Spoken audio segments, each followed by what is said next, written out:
Madam President, tomorrow Northrop Grumman and the United States Air Force will unveil the new B-21 bomber, a sixth-generation aircraft that will revolutionize the Air Force's long-range strike capabilities.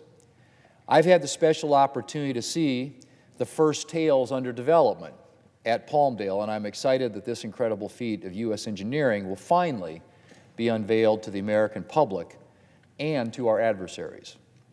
It's an exciting day for the Air Force, and it's an especially exciting day for Ellsworth Air Force Base in South Dakota, which was chosen to be the first home, main operating base 1 of the B-21 Raider. Madam President, we've come a long way at Ellsworth since I first came to the Senate. Shortly after I took office, Ellsworth was recommended for closure by the Department of Defense's Base Realignment Enclosure Commission. And so one of my first priorities as a U.S. Senator became getting Ellsworth taken off the closure list.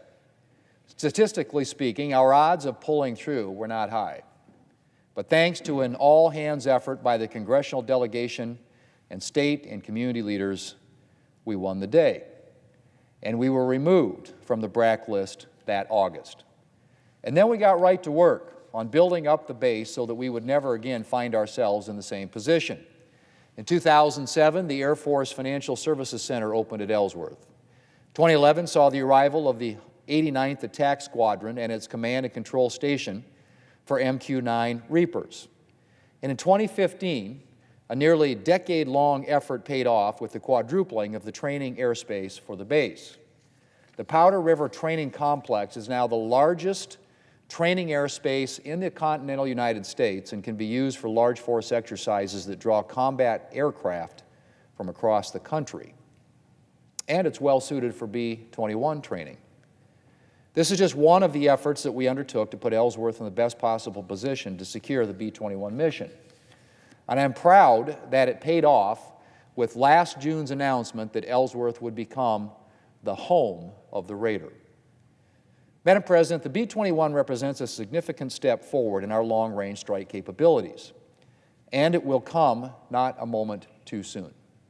Between chronic underfunding and a high operational tempo during the War on Terror, our military preparedness became seriously strained.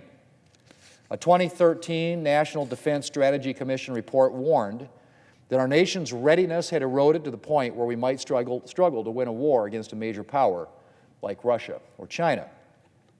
This was not just because of the wear and tear of our own forces, but also because of the significant investments being made by China and Russia in their militaries with the intent of neutralizing our military strengths.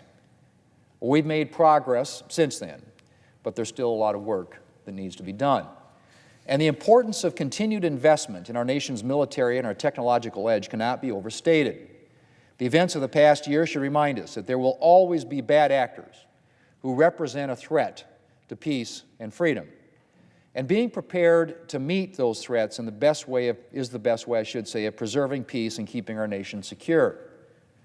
It's disappointing that the National Defense Authorization Act, yearly legislation to authorize funding for our military and our national defense, has been so low on Democrats' priority list this year.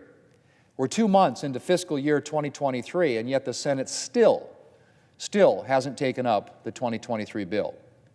Democrats are more focused on spending hundreds of billions of dollars on their Green New Deal priorities than they were on passing essential legislation for our nation's defense. As efforts continue to negotiate a way to bring the NDAA to the floor, I hope that we're able to pass a comprehensive bill that rejects the President's inadequate funding request and addresses all of our key defense requirements. As always, one of my top priorities is ensuring that each year's NDAA addresses the needs of our airmen at Ellsworth Air Force Base. Right now, I'm working to ensure that the base continues to receive full funding for the many equipment and support facilities that will be needed for the B-21 Raider mission.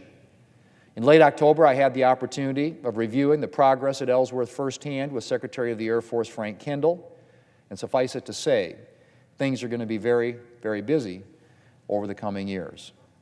The B-21 training and operational missions will require significant investments in new infrastructure, including a low observable coating restoration facility and a radio frequency facility to support the Raider's stealth properties, as well as a weapons generation facility to support its nuclear capability. The NDAA will continue this essential military construction and ensure that it remains on pace in preparation for the arrival of the B-21. We also need to ensure Ellsworth remains a premier training space for our bombers, which is why I'm pursuing a provision to require the Federal Aviation Administration to establish a pilot program to support the development of dynamic airspace. Dynamic airspace, sometimes called adaptive airspace, refers to efficiently scheduling and managing airspace and adjusting airspace boundaries as military exercises or other flights proceed through them. This concept will better enable the Pentagon to meet training requirements for aircraft like the B-21, which need larger volumes of training airspace to accommodate longer engagement distances. And as always, while we prepare for the B-21 mission, I continue to work to ensure that our B-1s at Ellsworth receive all the resources they need to remain a responsive and lethal component of Global Strike Command, as they demonstrated in the just completed Bomber Task Force deployment to Guam. Madam President, while updated planes and equipment are essential, as always, our greatest resource is the men and women who wear the uniform.